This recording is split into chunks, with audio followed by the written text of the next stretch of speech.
Oh, Divas, welcome back. I'm here in the Speakeasy with my two favorite guys, Jason Delgado and Forrest Saunders, EW Scripps and Spectrum News. I think I mixed them up there.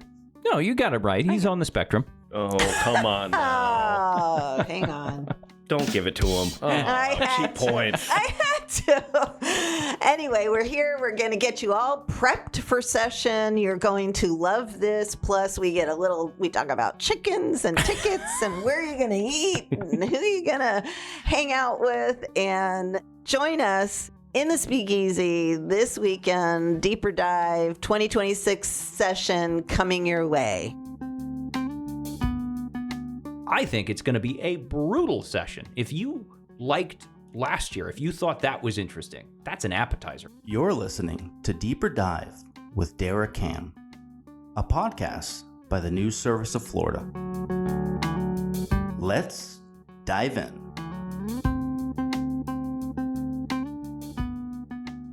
Oh boy, Divas, we are here back in the Speakeasy. We had a little break from you all, and I'm so glad to be back with everyone's favorite guys. They are my boys. This is, wait for it, Capitol reporters Forrest Saunders, EW Scripps, and Oh, no, we're still Scripps. And Jason Delgado of Spectrum News. Good to be with you. I survived the holiday and the flu, by the way. Yeah, we're all kind of, I think everybody in Tallahassee either has it or has had it or will get it. I personally started antibiotics 2 or 3 days ago and was dragging ass over the weekend. Oh, we'll do the E for this one. You look fabulous. You're just saying that. He always says that. But anyway, that's great. So we're doing guess what? This is our pre-2026 legislative session preview. And oh my gosh, we have so much to talk about. That's, content wise, I will tell you that I was talking to someone who's in the process yesterday about something apropos of nothing. And she brought up, she's like, oh, I love the podcast. And I love when you have the Jason and Forrest on. Oh, shucks. So everybody, you are everyone's favorites, and you're my favorites too. So before parents. give me their... No. Yeah, don't do that. So I think I've got a little bit of before we get started, let's do a little bit of fun and then we'll segue into the serious stuff because we do have a lot of serious stuff to talk about. So I was playing around with AI. To say like, oh, AI, I'm doing this podcast and da-da-da. Because I showed you the picture it made of my vacation responder. You riding a swan. Me riding a swan with a leopard print caftan. And looking sun hat. A great sun hat in a pool. I mean, it really was spot on for a diva. And, and a do not disturb sign. So I asked it for some lighthearted stuff, and some of it was good, some of it wasn't. Again, we were just talking before I pushed the record button. It's all about the prompts. Yes. I'm using Gemini is the one that I'm using. I don't know about anyone else, but we'll do a little. That's Google, right? Gemini's Google. It is Google. Mm-hmm. Yeah. It's a space program. I think it's the one that Dave Ehrenberg told me was his favorite app when I asked him what's his favorite app on his phone. Never used it. I don't know anything about the Google one. I do the Chat GPT. In fact, I have subscription to it. Do you? Yes, I do. And there's a reason for that. I actually am What a is fan the reason? Well, let's see. What's the reason for Let's it? dive in. I find it very helpful in spurring creativity. And I think that I use it to help generate like headlines because I'm terrible at headlines. I hate writing headlines. You do your own headlines? Yes, I do. And we don't have in TV news, unfortunately, we'll have producers who will look over our scripts, but then we don't really have anyone that would be a line editor or anything like that for online. So we give it to a digital producer. They're supposed to look over it. So you don't have what we would call a copy editor. Yeah, we don't have a copy editor in the traditional sense. And so I always want something, looking over my shoulder. And so I use it to proof my content to make sure that it doesn't have any issues. Now, there is a downside to that. Sometimes it will inject its own issues. And so I have to be very mindful of that. There have been a few times where I've thrown it through the machine and had it proof it. And then it throws in things like former President Donald Trump.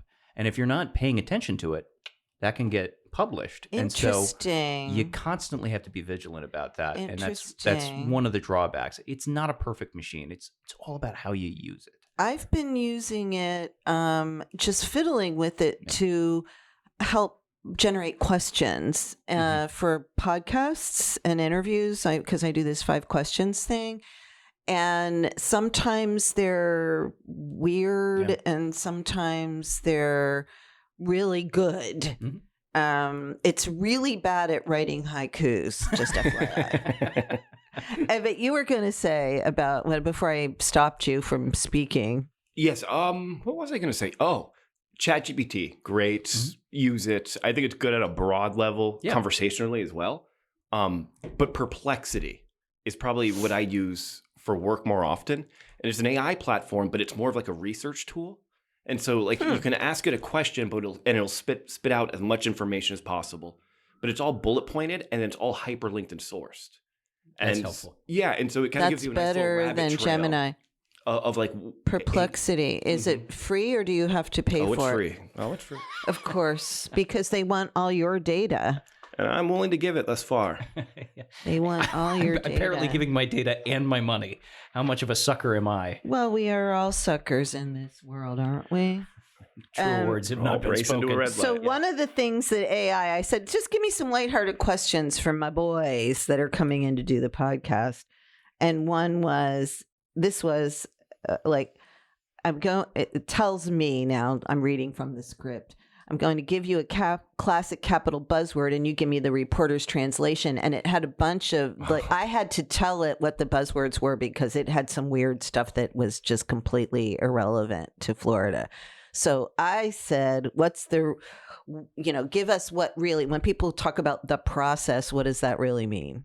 Oh, I think it's the sort of unscripted, behind the scenes way that the sausage is made, how a bill is formed and becomes a law, but it's not the textbook definition, right? It's the lobbying, it's the cajoling, it's the politics behind the scenes. That's the process. I think that we're part of the process too, though, Forrest. I would agree. I would say that it's all factored in. Because the press is definitely a leverage for people to use in order to get something done. Right. Forrest stole it right from me. I was going to say how the sausage is made. Oh, okay. But to that point, I'd take it further. It's not from the point the sausage hits the grill or hits the plate. It goes back to the farm where we sourced all this stuff and all everyone else. Udder. From the very beginning. Oh, really? Because it's really sausages, as you guys know, all the scraps that are on the floor of the meat factory. Because before anyone who's anyone pitches policy, there's a million other things involved, and if that policy even has a chance, that goes beyond policy. Like Alec. You know what I'm saying? Sure, those folks. One of my favorite questions for a lawmaker. Whoever today's Alec, I don't know. Who's writing the legislation nowadays? Exactly. And that's one of my favorite questions to ask a politician, which is, when I was young and a novice and naive, frankly, I came here and I would say, where'd you come up with the idea for this bill? Do you ever get that? Yeah, and that, is this what my constituents have been saying? A lot. I'm still hearing that. You still hear, I got this idea because a constituent brought it to me, and then you Google it, and it's all over in every other state. It's coming right out of the Heritage Foundation. Heritage Foundation. Well, Jason, my office is getting a lot of calls. We're getting a lot of calls on this issue. Exactly. Okay, here's one. Level the playing field. Oh, have mercy. What does that really mean? I'll tell you what AI told me it means. Reporter translation. My donor is losing to their competitor and needs a legislative fix. That's actually not that inaccurate. It's not bad. No, it's not bad. I would align with that more or less. I mean, I think that it's such a broad phrase. You can use it for about anything.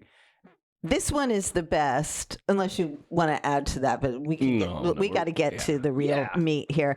This is the last one. And this one, I think, was actually the most accurate when they came up with their own. Member driven. Oh. I'll just tell you. Translation, leadership doesn't want their fingerprints on this, so they found a freshman to file it. I kind of love that. No, I kind of love that. Okay, so there you go. That's the AI translation of terms that you will hear a lot of in the next 60 to 90 to 120 days. So with that introduction, let's get started. Governor DeSantis just called a special legislative session. Before we start on the session that starts on Tuesday, God, I am doing the weave. Yeah, you are, but this is good. I was going to say, I don't remember the last time a special session has overshadowed a session in the days leading to session. That's just the first one. He also teased a potential the second one. I know. Let's talk about the first one first. Congressional redistricting. Yeah, this is a strategic masterstroke for the GOP. I saw you guys both, or one of you. I saw you were on the call with the Dems the other day, the House Dems. I also saw that the Senate president had to say about that, which was, I think I wrote it down. As I've previously stated, there is no ongoing work regarding mid-decade redistricting taking place in the Senate at this time. I'll continue to monitor legal developments and will keep you updated. So he was just not really... He was classic Albritton, yeah, right? That's right out of the Albritton textbook. Yeah. He didn't give anything away. The only thing that was missing was a water cup in his left hand. Yeah. Listen, he actually, I thought, at the press conference we were all at when he was doing his sort of breakfast, couple weeks ago, meet and greet, lunch thing. I think he went further there because right as he was about to leave, I want to say it was Alex Glorioso who was asking him about congressional redistricting. Why do it? Why wait? Why wait? Why wait?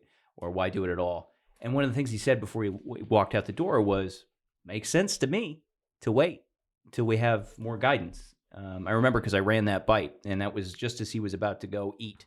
And I just thought that was more. It was even more full-throated than what he said yesterday. Well, okay, so I think we need to set it a little context here. Yes. Because the House is moving forward with their redistricting committees, and so... And not only that, the House Speaker told me in December that he had every intention of drafting and passing a map at the end of session. May the Senate and the governor do with it what they will. Yeah, and I think that's going to be, and I don't mean to cross topics because we'll get there, but sets the tone. Same thing that they're going to do with property taxes. It sets. I think this is what we're going to see all throughout session. All session. They're going to do what they want to do, and the Senate and the governor can do with it what they will do. But the problem, of course, is that you need both chambers to align and the governor to sign something, usually, in order to get it into law or put it on the ballot. Or you just need one to submit. Yeah. And who's going? I mean, that's really the question, because the governor is still very, very popular, but he's lame duck last term, right? Danny's in his last term as speaker. We don't know what his political future holds unless he told you the other day. Did he tell you? No, we didn't get that far. He talks a lot about going back home. He has young family. He's young and has young family. And President Albritton has 2 more years in the Senate, but last year as president. I don't think we know. Danny, the speaker. Speaker Perez, we all call him Danny, so no disrespect, sir. He doesn't really seem to want anything. We know that the Senate president wants this rural renaissance. We know the governor wants property taxes abolished. He wants redistricting. We don't know what else. Oh, he wants AI. There's a few things he wants. Perez does want that big healthcare plan, which is sort of the addendum to the... He wants the PBM stuff too, yes. Right? He does want the PBMs. Early on in his speakership, I think he's pretty purposeful in saying that there won't be an HB1. Like I don't want this speakership is not going to be Member driven.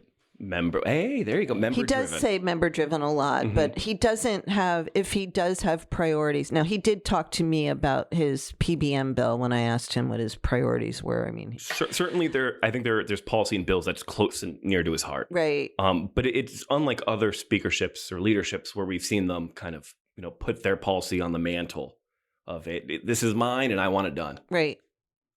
And just to sort of, again, set the stage on where we're Yes, at with that's what redistricting. we're doing today. Yeah, Right. yeah. So I think Thank you. you're gonna have Forrest. you're gonna Yes. but you're just gonna have Somebody needs to take the helm. My God. It ain't going to be me. I totally forgot we were I'm talking on about drugs, redistricting. I know. You're stuffed up, whatever. I feel like it's such a great example. It's a microcosm of what we'll see. Redistricting is a perfect example of what we will see all session long with these big topics, right? So you've got Perez and the House who are they're steaming ahead with their map. They want to create a map. They created a committee. They say the Florida Supreme Court ruling on the Fair Districts Amendment necessitates it. We need to come up with some new lines because, or at least reevaluate our current lines because of that ruling. Now, the interesting thing here is the governor and somewhat Senate President Ben Albritton are going the step further and saying, well, we need to wait for the Florida or the U.S. Supreme Court and the Voting Rights Act and that ruling on racial gerrymandering and whether or not that applies to our districts. So fair districts, our constitutional amendments deal with partisan gerrymandering. So I just wanted, our divas know this, but I just want to make sure in case somebody new is listening. And so now you have this battle of where do we need to be and what kind of legal clarity do we need to wait for? And, and that's the argument that DeSantis is making. We need to wait till April. That'll give the Supreme Court justices enough time to figure out what to do about the Voting Rights Act. And then we can reassess our own lines, even though he drew those lines himself, like literally came from his office. I mean, it's crazy. And that was only in 2022. Yep. So here we are less than 4 years later, and he's saying we need to redraw those lines. Yeah. And the U.S. Supreme Court decision in that Louisiana case, oh, by the way, will be monumental. I mean, it will basically mean that there's no more, there's that discrimination against Black and brown people doesn't exist anymore. And so you don't need to protect their voting rights and, what other rights might be or represent or their rights to be represented in Congress. I mean, that's a big deal. It could have profound implications for all states. I wouldn't be surprised, if the VRA is struck down. Yeah. That multiple states jump in that weren't necessarily considering it before. Yeah. And that may depend on whether or not they're, Republican or Democratic legislatures, controlled legislatures. I don't know what happens after that. I don't think anybody really knows for sure. And that's going to have huge implications in 2026, despite the fact that you've got, Democrats who are starting to feel a little momentum or a lot of momentum, depending on the part of the country that you live in. I think it could have huge ramifications for whether or not they're going to be able to reclaim control of the lower chamber of the Congress. And then meanwhile, of course, if the House Speaker says, hey, I'm here, we're here, we've got the time. Let's do it. Let's do it. Right. Why it would be quote unquote irresponsible to wait because we have qualifying deadlines in they changed the qualifying deadlines. They changed to June now. Yeah. So they've got until June, but it's still going to be hard. The longer that that was what I was just going to say. If you've talked to a supervisor, some of them nowadays won't say this out loud, but the closer you get to November or to the actual primary, which is in August, that is it makes it very problematic for them to be printing ballots and selecting precincts. They have to do all that. That's never mind the voter notification. Voter information. Right. There's a whole operation behind that. Your primary for these districts is now essentially 2 months. Yeah. It's June, July, August. You have to draw every single street. Yeah. And then, voters don't know who they're voting for. Right. They may lose their congressman or woman. It's going to be. It is going to be wild. Can I use an explicit word? Yes, I said we're doing the E because I said. Okay, good. It's going to be a clusterfuck. It one is way going or to be another. a clusterfuck. It is. It absolutely is. There's no way around it. Now, whether or not it's justified, that is up for voters and people in the process to decide. But it will be a nightmare. Even internally, imagine the campaign funding considerations you'll have to make with a session and then potentially 2 special sessions to follow. Because they can't raise money. The state representatives can't raise money during a legislative session. So that puts a halt to their fundraising. But also, when you're moving districts, you could have an impact on incumbent Republicans. Mm-hmm. So you're going to see some NIMBYism from people who are you're allowed to cough, honey. I'm so sorry, folks. Okay. I'm so sorry. We've got a box of tissues right there for us. Bring it on. Oh, better now. Yeah, there you go. I was fighting for my life. Yeah. I was talking about NIMBYism because when you reconfigure districts, that will affect or could affect some incumbent Republicans. Yes. And so what you're going to do, typically what happens in redistricting, the party in charge tries to pack the minority party into certain districts and to spread the majority around, and so they gain seats that way. So that's what we can expect to see. And I think it keeps reminding me of what happened in Texas. And again, these sort of bullish Democrats in Texas who are like, well, you drew the lines based on the results of 2024, and we have Hispanic voters who are starting to be tainted against Trump. And so you might actually find that Democrats are more competitive in some of these areas that have been redrawn. Could that happen here in Florida? Because you can only divide the state so many ways. You can only cut the pie so many ways. DeSantis, I think the GOP would of course rebut that and say, well, we've gained so many Republican they really voters. have. And yes, they have. No, they're not wrong. They're not lying, debate, right? But where do they live? And that will matter. Yeah. Well, all right. So stay tuned. We'll be talking about that a lot over the coming months and into April, which, hopefully you don't have poor Ed Hooper. Hopefully no cruises. Okay. And then before we get to the special session on property taxes, let's talk about the regular session that's going to start. Right. Yeah, starting on Tuesday. We have 2 months of that. What do you think we're going to be seeing as the top line issues? Well, they're almost all off the board now. Yeah. I would have told you redistricting and property tax. Yeah. But I think they still will be a factor. It's just going to be on one side of the aisle. The House chamber. I would say AI is definitely going to be something that will be tackled. Tell us what the governor wants. Well, so the governor wants an AI Bill of Rights, right? He's done this several times, right? There's a Parents' Bill of Rights, Patients' Bill of Rights. Now it's the AI Bill of Rights, which is essentially a list of things that he wants to restrict or limit. Among them, age limits. Sounds like he wants some protections to ensure kids are not being tainted by chatbots.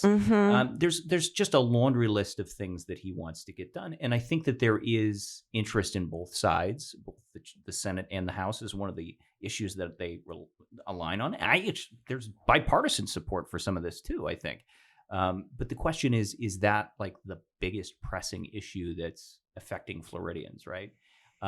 I think, because the president came out with some of his own AI ideas and there seemed for a moment to there might be some conflict between what the governor wants and what the president wants. And then that still exists. The governor kind of poo-pooed that when he was asked about it, though, right? He was like, well, we can still do what we want. Right. President Donald Trump proposed and offered an executive order that basically, in his mind, limits states from doing their own what he called piecemeal approach to AI. He wanted a uniform policy. And here's what's really interesting about that.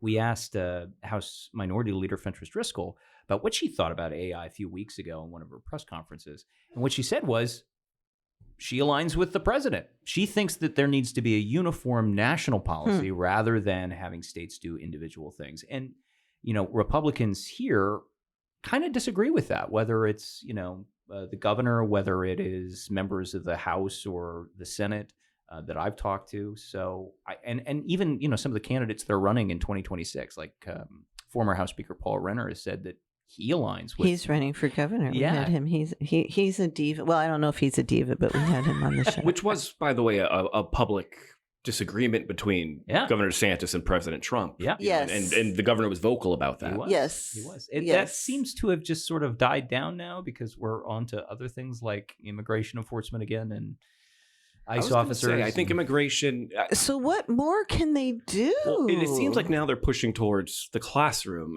public colleges and universities. I think there's 2 bills out there. One would, the most interesting one, it would put caps on the amount of students that are not U.S. citizens. Mm-hmm. So you could be, have all your visa and paperwork lined up, but there would be a cap on how many of those type of students. Non-U.S. citizens, Mm-hmm. which let's just remind our very sophisticated divas that you can be and many people are in the United States very legally, with permission and are not U.S. citizens. Yes, permanent resident, non-citizen. That's right. Okay. And then the second measure. Yes. Oh goodness, what's that second measure?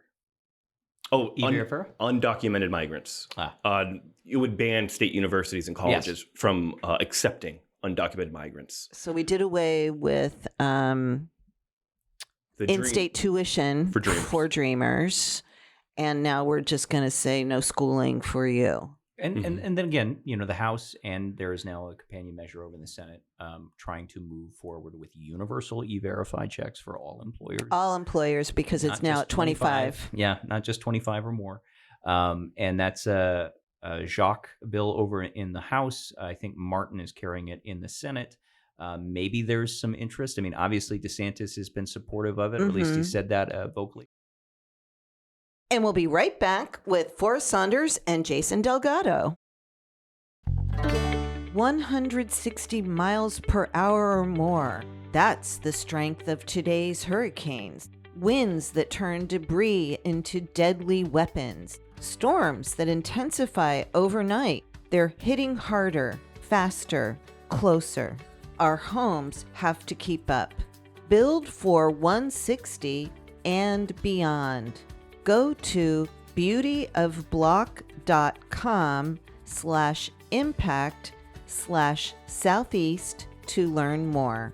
That's beautyofblock.com/impact/southeast to learn more. Hey divas, you know what time it is. It's time for the news in haikus. The news in haikus.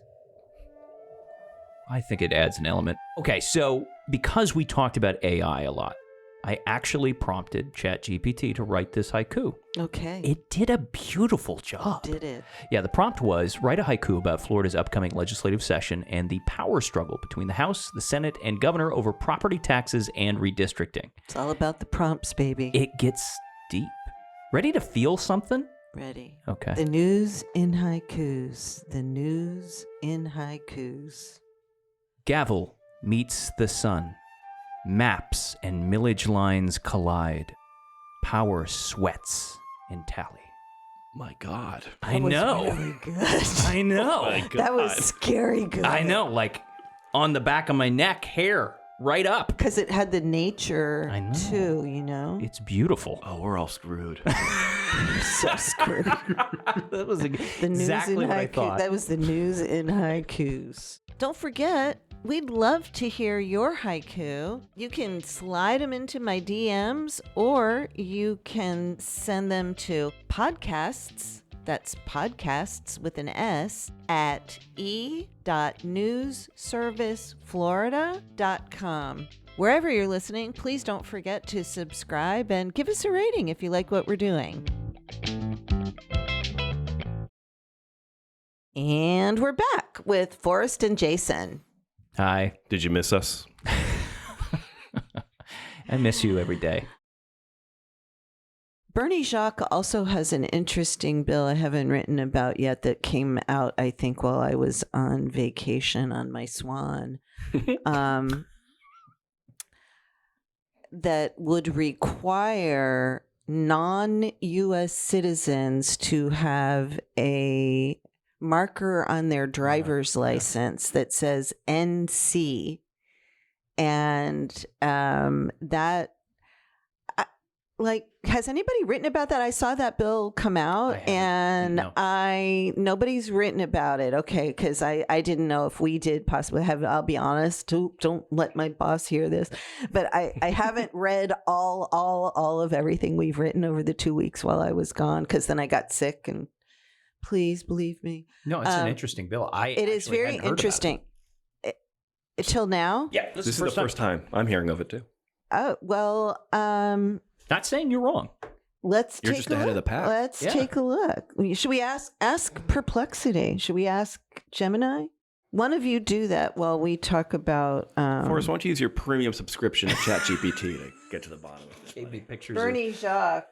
Do you think you have too many subscriptions? Are you? But that's a great question. Yes. While we do this, while we research this. Yes. No, I think I do have too many subscriptions. I haven't done the Rocket Money thing yet because like those ads are just bombarding me on But social they target media. folks like you. They do.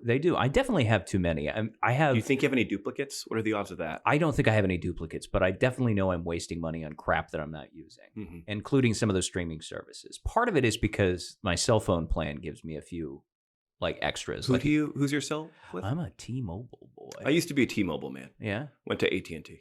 Why? Why did you change? We had beef. Okay, wait. I need to know this. You are doing T-Mobile for... I'm doing T-Mobile. For phone? For phone, yes. How do you like it? It's got good coverage, and the thing I like about it is not as many people are using it. So when you're in like a high-density crowd and everybody's on Verizon or AT&T, I can still get cell service, which I kind of like. Even though, listen, I know they're probably sharing towers, but maybe it's psychological, but it seems to work. And what you are using beef? I said we had beef. I had beef with T-Mobile, and then you had a beef. A beef, I should say. Okay, yeah. And then AT&T did like a veterans. Oh, he's a veteran. And the one thing, kudos to... No. Oh, whoa. Thank you for your service. You're going to have to edit that out. Knocking my Thank you for your service. No, I'm sorry. T-Mobile Tuesday is a really cool feature. Anyway, did we get to that bill? Yes. It would require citizenship. It would require supervisors of election. It requires state-issued identification for non-citizens to feature an NC designation on the back of the card. So state-issued identification is a driver's license. Which I don't believe Florida issues driver's licenses to undocumented migrants. That's correct? Not the same as a non-citizen. We just said that. Oh, correct. Okay. That's the distinction that we just made. Right. Yes. And I guess it's aimed at making sure that people who aren't citizens can't vote. But I see. Anyway, I didn't mean to take us all down that. This is interesting. This, listen, it even identifies Representative Jacques. It notes the bill number. It has, so I don't use it for this kind of thing too often, but it's really cool. It also has listed all of the sources where it's pulling that information from. This is ChatGPT. Okay. And it gives you context of the debate as well. The debate around this bill is part of a broader set of election integrity measures lawmakers are pushing, including requiring documentation to prove citizenship for voter registration. Critics argue that marking non-citizens on IDs could lead to discrimination or profiling, while supporters describe it as a tool to prevent illegal voting. Okay, well, there you have it. I think that's what I just said, but okay. No, I'm just... This has been a bumpy segment right here. Quite literally. No, I'm saying I feel good. I feel validated. Yeah, because that was... The servers say you are correct. All right, so we've got... Guns as well. That's another bill. Let's talk about guns. There's that loophole. I was talking with Christine Hunchofsky the other day. I did 5 questions with her, the incoming Democratic leader, who I really enjoyed chatting with her. She was the mayor of Parkland in 2018 when there was that horrific mass shooting at Marjorie Stoneman Douglas High School. And then she came to the legislature in 2020. And she filed a bill to close that loophole. And there's also that's a Democratic. Did I say she's incoming minority leader? Yeah. So that's a Democratic bill. I don't think it's going to get any traction. I think she also said she doesn't think it's going to get any traction. But there's the bill to lower the gun age. One of the things that came out of that mass shooting, where 14 students were killed and 3 staff members, was they raised the age from 18 to 21 to purchase long guns. To purchase long guns, not to have a long gun. Right. Just to purchase long guns. And now the House has been on this for a couple of years, wanting to repeal that. Yes. Okay. That's my setup. You take it from here. Well, they've tried and they've tried and they've tried. And they've gotten success in the House. They've gotten it off the floor in the House, but it just won't get picked up in the Senate. That's about where it's stalled, is over in the Senate. And then, I mean, this year, I have no reason to think differently. I've gotten no indication from the Senate that they're in a different posture this session than last year or the year before that. Albritton, again, hasn't said explicitly that he, well, one way or another, what he wants to do about it. He did say during our little meet and greet that he had been listening to law enforcement and was a little more open-minded about it. I think he was talking about closing the loophole on that. He was talking about that, but he was also talking about, I think more broadly, just where we were with open carry as well. Right. And it sounded to me, and again, this is reading tea leaves, this is not something he said explicitly, but he was maybe a little bit more open-minded on the idea of loosening some of the gun laws that we have in place. Okay. Then I misinterpreted, because I thought I asked him specifically about that long gun versus short gun after the court ruling in Florida found that the state's open carry ban was unconstitutional. Which is super interesting. Very interesting. And whether or not we were going to see some kind of guardrails materialize. Right. So that's the bill that Christine Hunchofsky has filed, and I believe she thinks that it's, she hasn't got any indication that it's going anywhere. Just to clarify that you can't, the same places that you can't bring a handgun, that you can't bring a long gun. Right. All this bill would do is essentially uphold the spirit of what's currently on the books. Right. Didn't he say that he supported protected places or whatever they're called? Protected places need to remain protected. That's what he said. Yeah.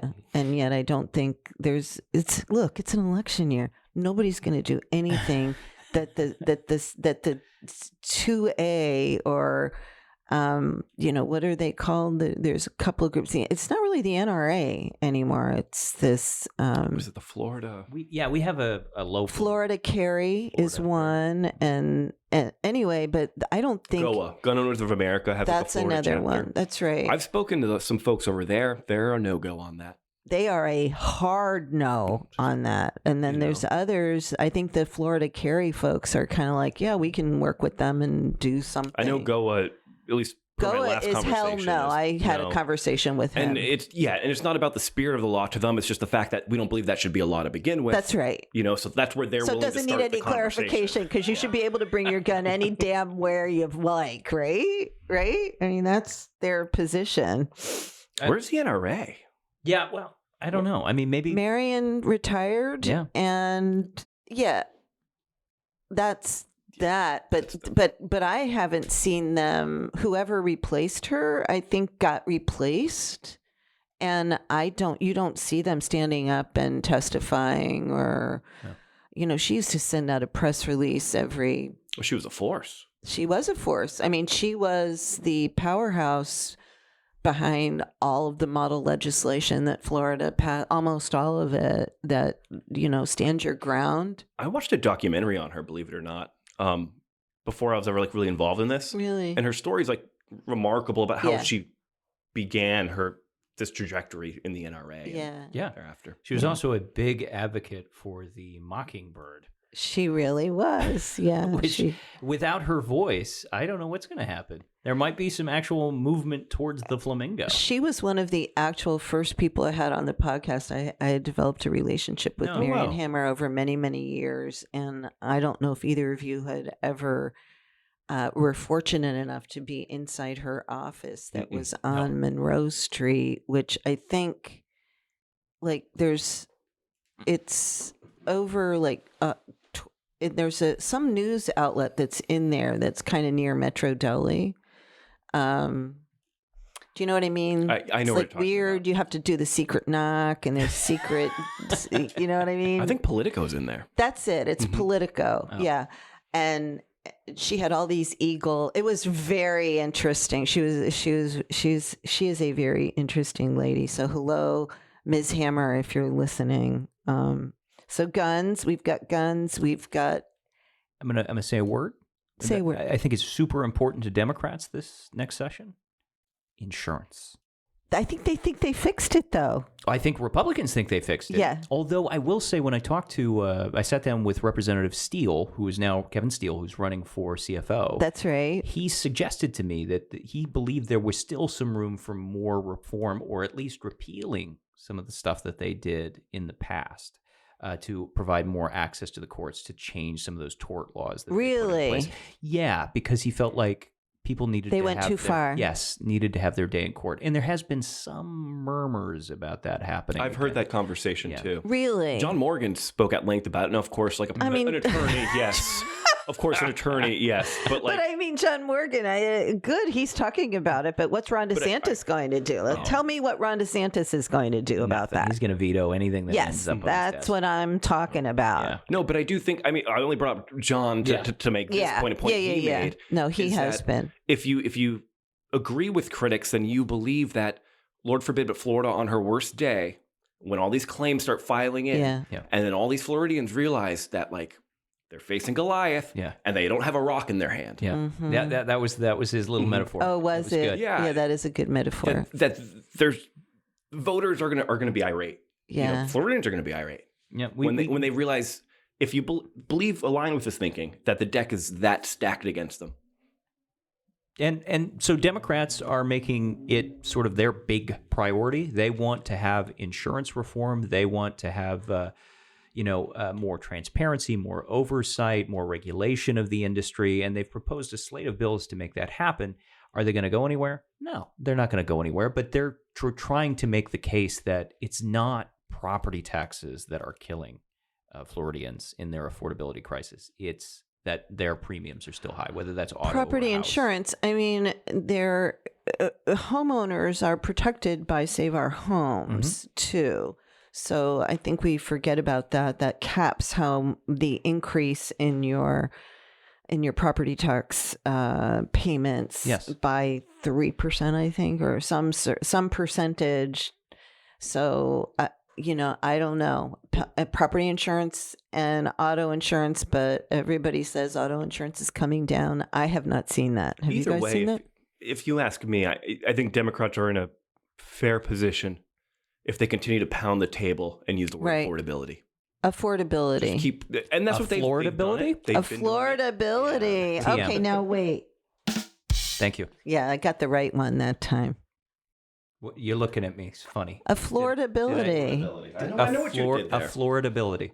Yeah. Mhm. I if anybody wants to use it, you can contact me at F. No, I'm not going to do that. So, what do you think about the relationship between the governor and the speaker and the president? It just feels like the president and the speaker maybe not so, not having a love affair there. Certainly the governor and Danny. I mean, I don't want to say the House Speaker's an island unto himself. right. That's what I don't want to either. So that's why I'm asking. His members love him. I mean, the Republicans that I talked to, Democrats actually like him too. wow, they like that he's throwing wrenches into Yeah. the system. Yeah. But yeah, I mean, the Republicans that I've talked to in the House, they stand behind him, and they love the fact that they're showing autonomy, and they also love that this is, in their words, part of the process. This is how you get to a good piece of legislation or a good idea.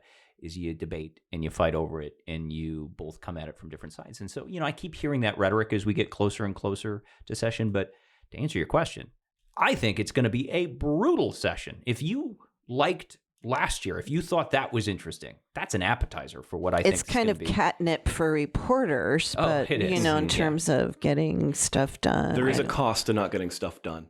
Yeah, even if it's just an opportunity cost. I don't want to say that the House Speaker is an island because I don't believe that he is. But that dynamic, neither do I, between all three of them is certainly going to play itself out to kind of shape the next 60. Question is, can they set the issues that they have on those big goals aside and actually come together for the little stuff or the stuff that they both kind of align on? Can they come together for a damn budget? That's what I was just going to ask. What about the budget? Because that's really the only thing they have to do. And then they stay late. They did stay late last year. Yeah, we were like 2 weeks away from a shutdown. Yeah. Right? And mind you, this is the last opportunity in leadership for either three of them to kind of leave their thumbprint. Yeah. Like on the state. That's true. All their legacy. It's a legacy So you year. might throw your hands up the first session, but this time around, I don't think anybody threw their hands up. Well, sooner or later, no one kind of won. They were throwing something else. Yeah, they were throwing something, but not their hands up. And so if they did that the first time, what are they going to do this time? I don't know.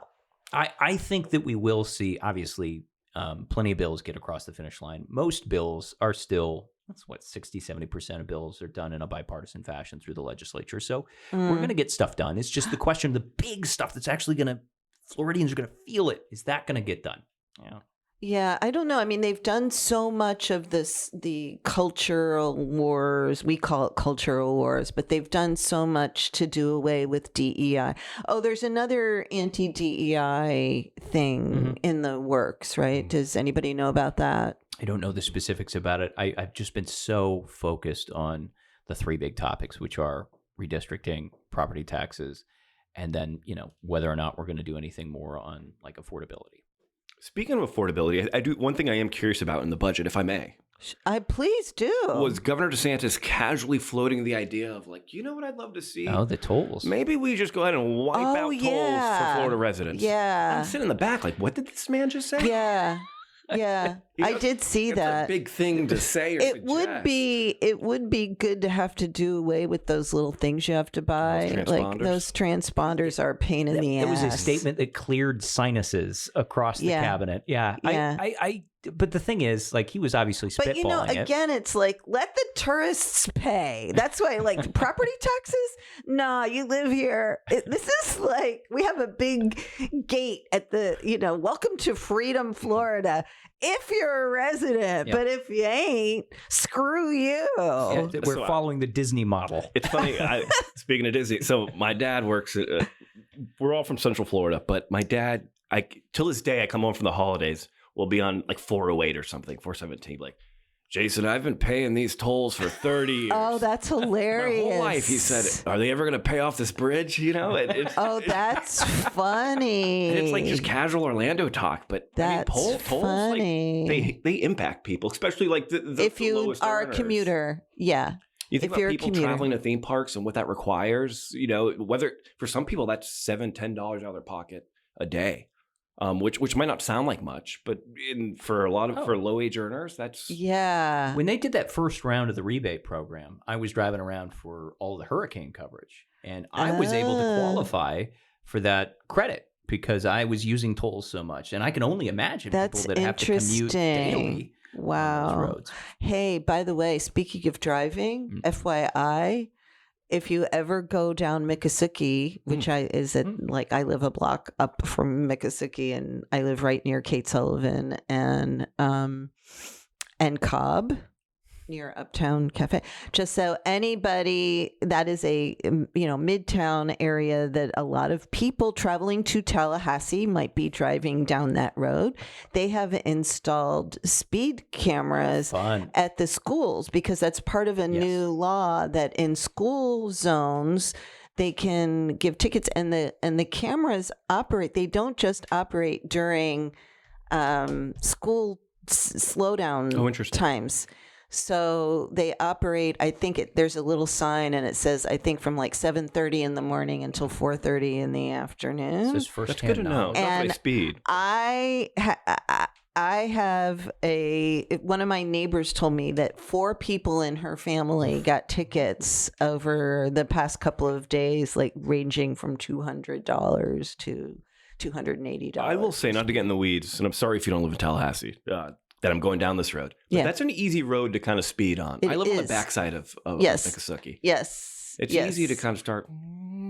I live right, that's in I live 2 blocks from that, and it is, I don't speed, especially in the school zone. I'm that lady who stands in the road and is like, slow down, slow down. So it's funny to me because I think, correct me if I'm wrong, because I don't know. I've only been in Florida for 7 years, right? But I grew up in Iowa. Iowa is laced with speed cameras, red light cameras. It's been a way of life for years. It's been a big fight here. And it's been a fight there too, right? The right to face your accuser, all of that. We went through the whole litigation thing. But my God, the speed cameras that were on our interstate in Cedar Rapids, Iowa, were just a flashpoint of debate. And everybody was constantly yelling at the city saying, oh, they're just trying to collect money. But the funny thing is, the data that they had pulled really showed people were slowing down. And for the cameras? Yeah. And so it was working regardless of the fact that the city was making like $2 million a year. And they were. It was. Well, they are moneymakers. Oh, they are huge moneymakers. You can't deny that. No, you can't. Yeah. But the intent was to slow people down. Well, yeah, the city's making money, and you can be mad about that. You can argue constitutional rights and all that, but they're still working. I think we need to look this up and we'll find it. Sure. We'll ask Gemini and we'll talk about it next time. I think there might be some data that shows they're more effective than those. You're traveling at 38 and the speed limit's 30, so I don't know. All right. Well, anything else that you're watching that we should be talking about before we wrap up with a little conversation about where people should dine while they're in Tallahassee? There are like little bills, of course, that are interesting and raising eyebrows. And there's one that I'm working on a story about, Senator Burgess's bill, and I think Representative Snyder's bill to display portraits of Washington and Lincoln in classrooms. That would be a requirement that the state would have for schools. Oh, yeah. I remember when that bill got filed. Yes. Somebody in my shop wrote about that. Yeah, it's an interesting bill, and it's still spurring some debate because, teachers are getting to a point where they're saying, listen, it's just one thing after another. Can we just have some autonomy over a classroom? The state is going to certify which portraits you can use. So it sounds like there's going to be a cost associated either for the districts or for the state itself. There is question of whether or not this is even necessary when you have other issues in education. This is what the critics tell me, which is like, hey, can we please fund our teachers better and worry about the, standards for our students rather than putting pictures? Well, I don't know. Math much? And so it's just, those little bills are always so more interesting. More mathing, less portraiting. They're talkers, and I love a talker bill, right? That is a talker. That's a talker, right? And it's simple, it's easy to understand. Mm-hmm. Senator Burgess is passionate about it. He's the guy. I mean, he's the, he's got that big grin, and he's the sincerest, most earnest, very earnest.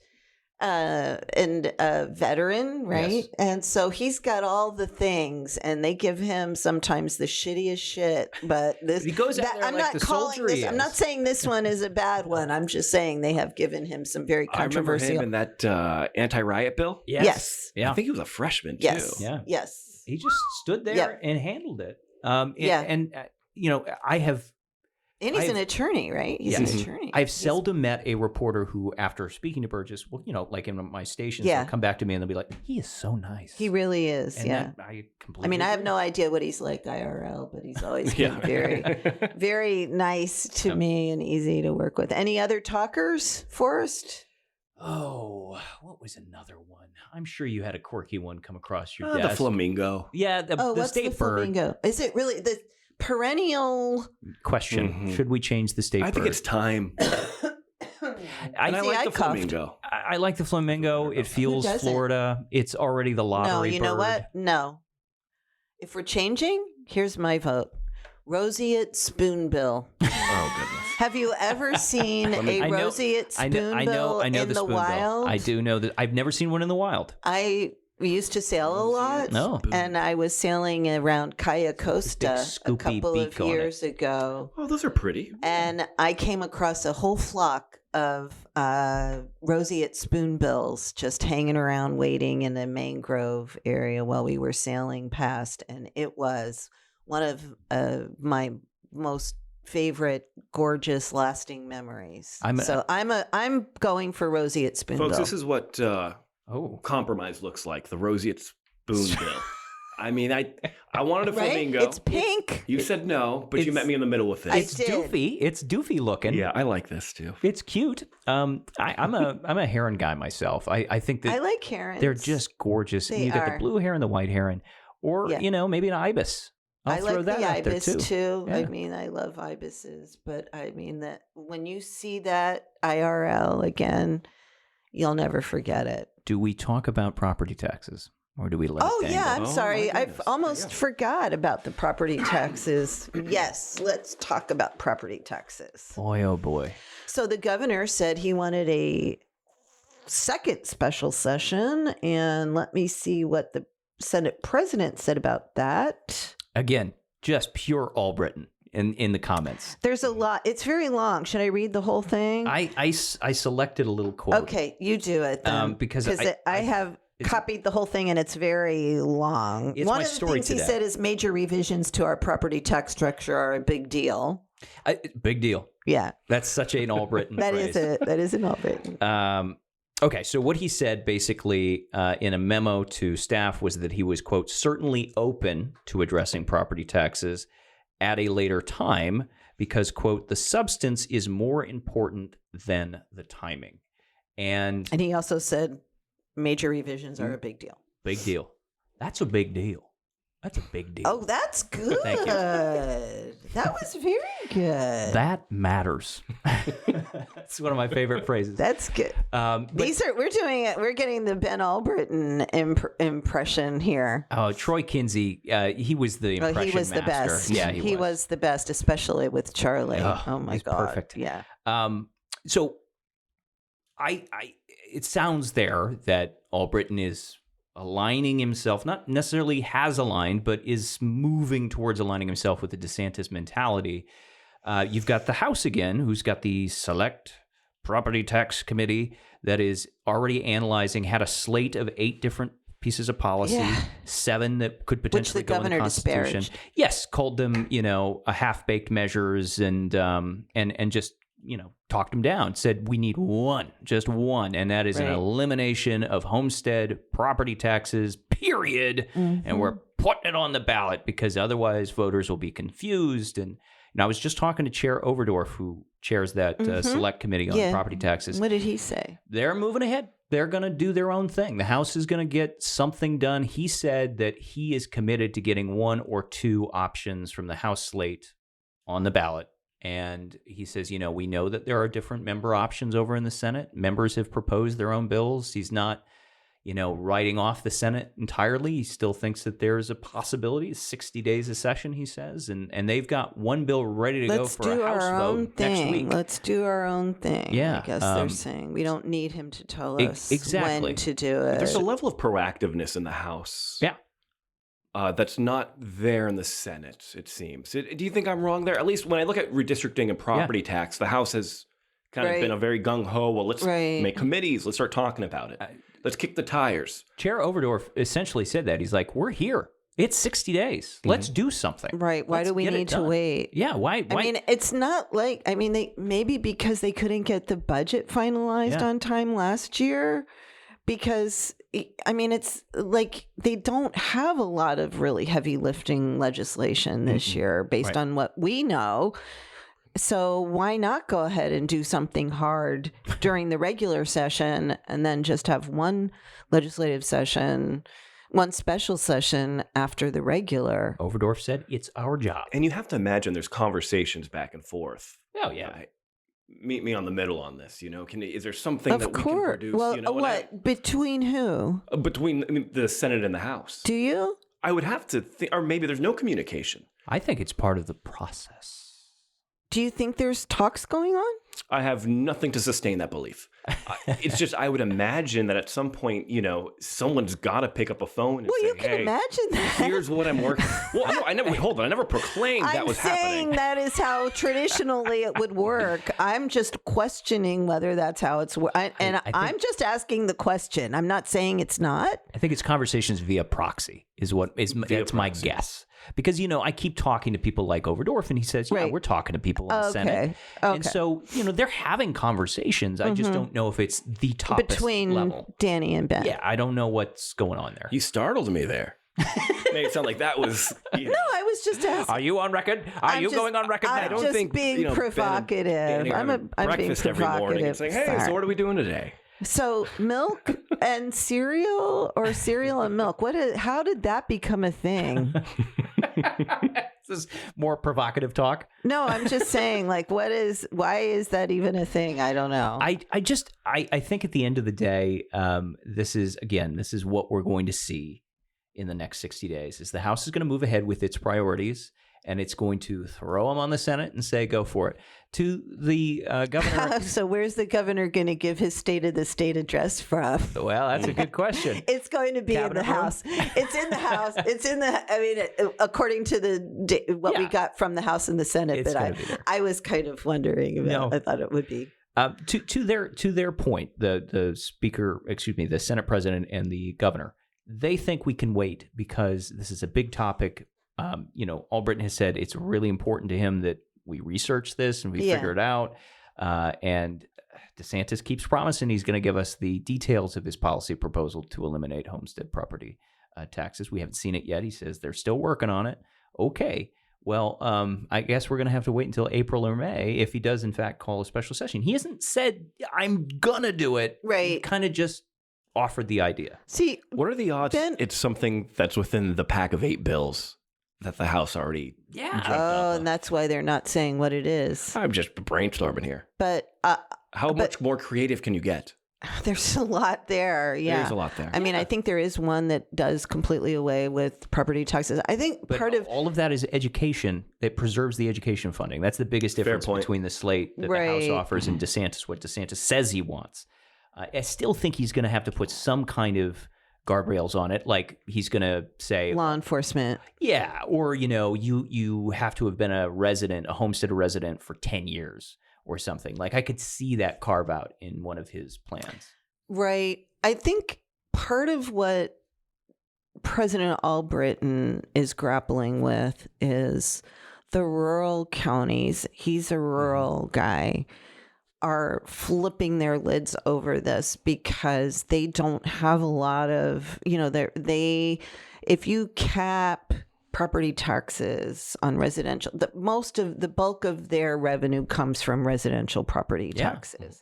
And in a lot of these counties, it's, if you say no property taxes over $500,000, that wipes a lot of the tax rolls away. So how do you protect them? Right? Well, you're going to backfill them, of course. That's what the governor says. Right. But then you rely on a future there's been a lot of conversations over the many years I've been here about not wanting to commit a future legislature to funding wise, so there's a reality where some localities don't make it out.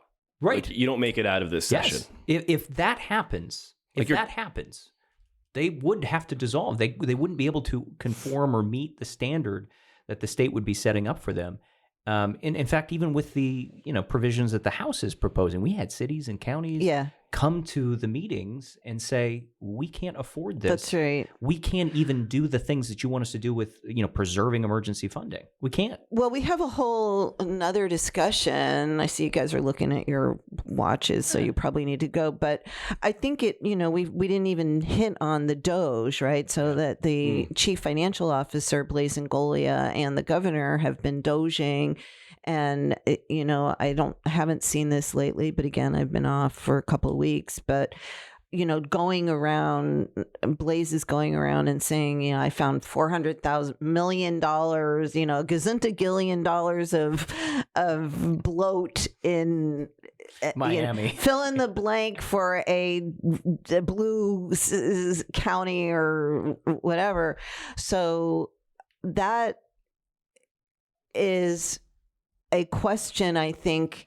What do people think is bloat, and what government services do people want? Do you want to have your fees at the Lafayette Park Community Center raised by $10 when you sign up for a yoga class?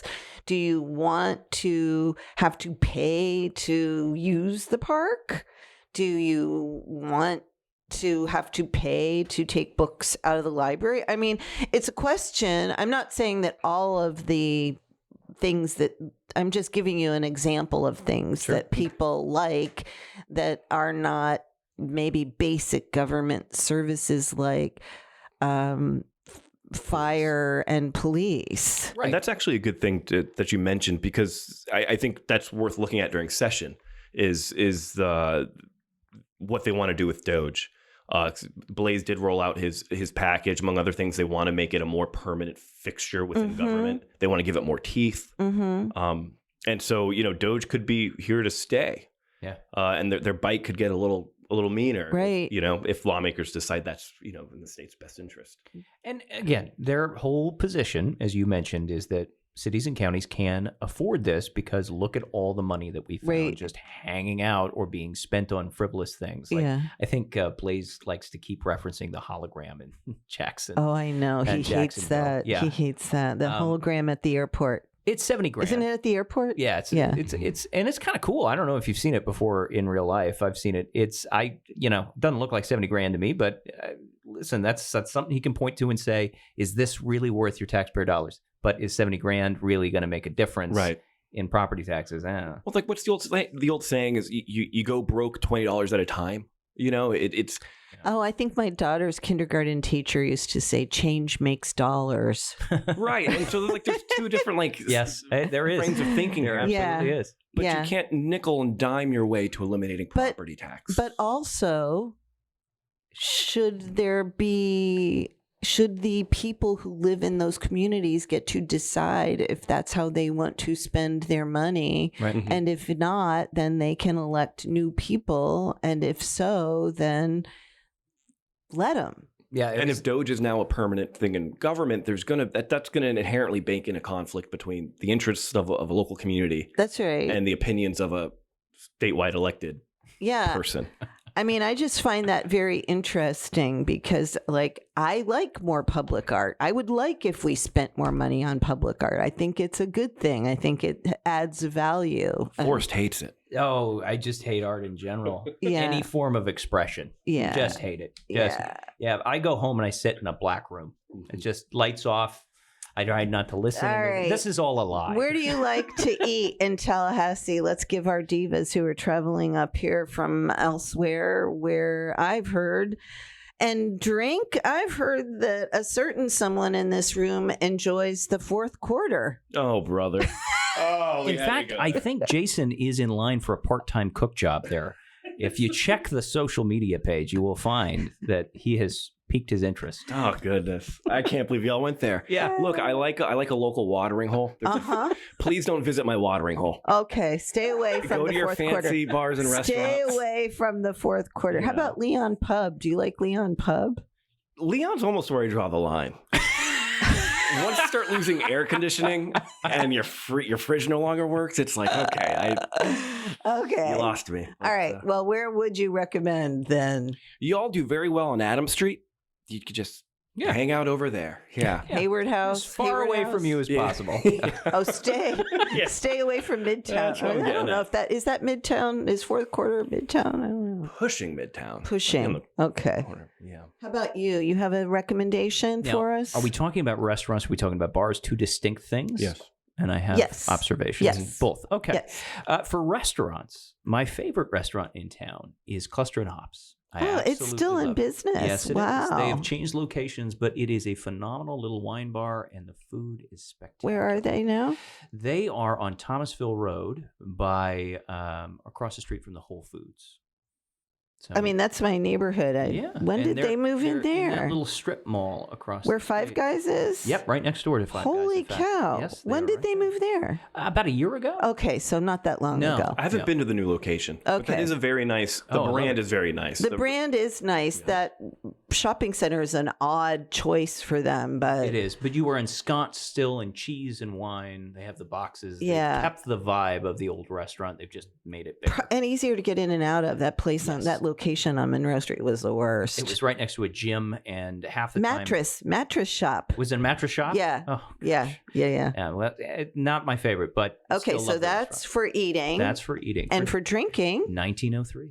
Gotta be. 1903, and that is the former bank that is next to It's the. an old library. I mean, library, Yes.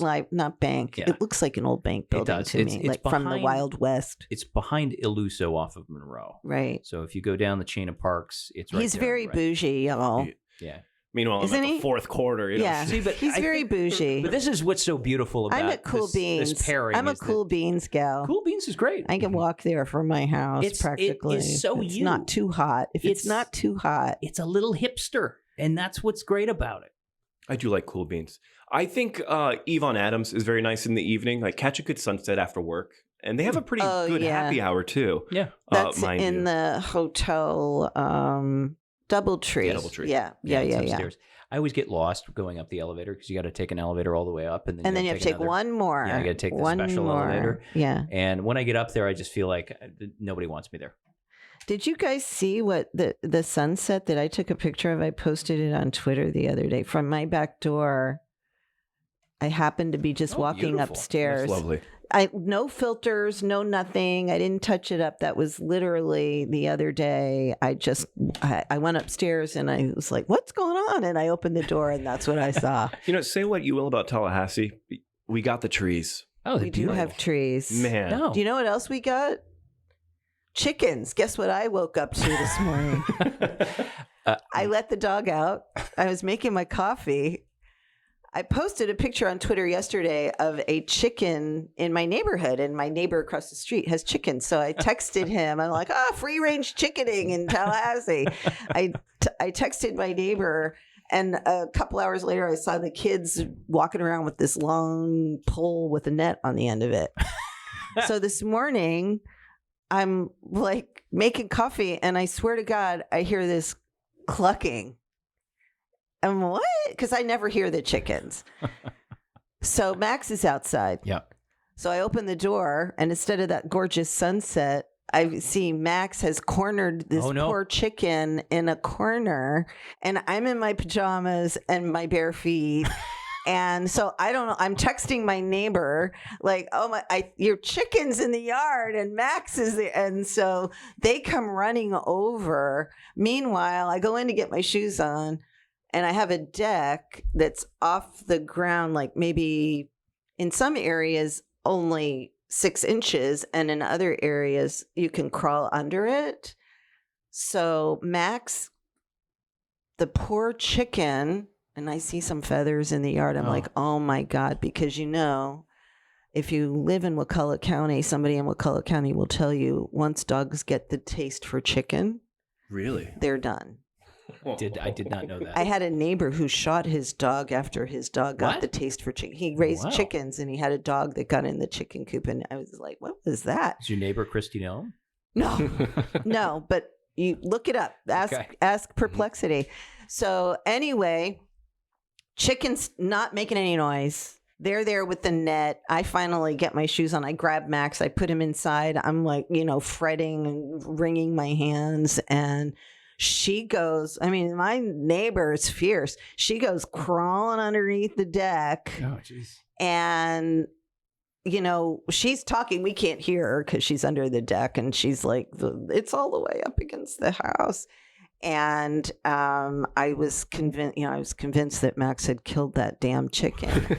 She comes out with the chicken, and it's still like Clucking. got it. So it wasn't making any noise, but he grabs it and looks it over. There's nothing wrong with it. Okay. It was perfectly fine. So no chickens were harmed in that activity this morning. But that is a long story. I don't know if Mike's going to leave it in. But welcome to Tallahassee. Chickens welcome in Lafayette Park. And just as a quick disclaimer, sure, for all of the people that are coming up for the start of session, I know there are some journalists that are coming from South Florida that I know that have never been here before. Yes. And if they happen to listen to this, Tallahassee is a great city. It is a great city. I am such a fan. Don't speed on Miccosukee Street. No, don't do that. Don't do that. And do not go to fourth quarter. Don't do it. Oh, have mercy. Jason will have a problem. They used to have really good burgers. I have a friend, Matt, who started this all online, and I'm never going to forgive him for this. No, I think fourth quarter is a good restaurant. Is it? Yeah, I think it is. I think the food is actually Good pretty kitchen. good. I haven't eaten there in years. Yeah. To Forrest's point, my advice, if you're coming to town, if I may, Yes. leave downtown, wander a couple blocks. Yes. It's worth it. Yeah. Meet the people. If you want like beer and wings, go to Corner Pocket. There's a million TVs. I love and there's a million Corner locals Pocket. with a million different stories. They make the best wings in Tallahassee. And by the way, leave the suit jacket at home. Yeah. Like make a good, earnest attempt to sit here and try to enjoy Tallahassee for what she is. And there are a bunch of wonderful independent restaurants. Bella Bella. There's Mimi's Table. There are just some excellent little places that you can grab a bite to eat that are dissimilar from anything you're going to get in a Mimi's Table is within walking distance of where I live. I love Mimi's Table. It's great. There are so many wonderful choices. And just explore. And keep them going. And if you want to be near downtown, I'm going to give a little plug for Sahara. They have the best chicken shawarma in town. So, may I throw one more plug in? yes. E&J's $5 barbecue. Just past Cascades it's like a local institution. It's really just a shack. A dude with a smoker and a shack. Where is that? If you're going down Monroe, past Cascades, just past the bridge, it's right next to like a mechanic shop. You'll see the smoke from a mile away. Okay. Well, I love me some barbecue. So if you're a barbecue try fan, all that. What's that called again? I've seen it before. It's I've never been. E&J's $5 barbecue. And the Democrats done like 1 million pieces on it over the years. Is it good? It is good, yeah. And you get your option of pork, smoked turkey, chicken. Always wanted to go. I've never. We're going to have to make a pilgrimage to it. All right. Well, for more on that, tune in. We love you, Divas. We'll see you all on Tuesday. See you Tuesday. Thank you, boys. Thank you. That's great. Thanks for listening to Deeper Dive with Dara, a podcast by the News Service of Florida, hosted by News Service senior writer Dara Cam and produced by me, Mike Exline.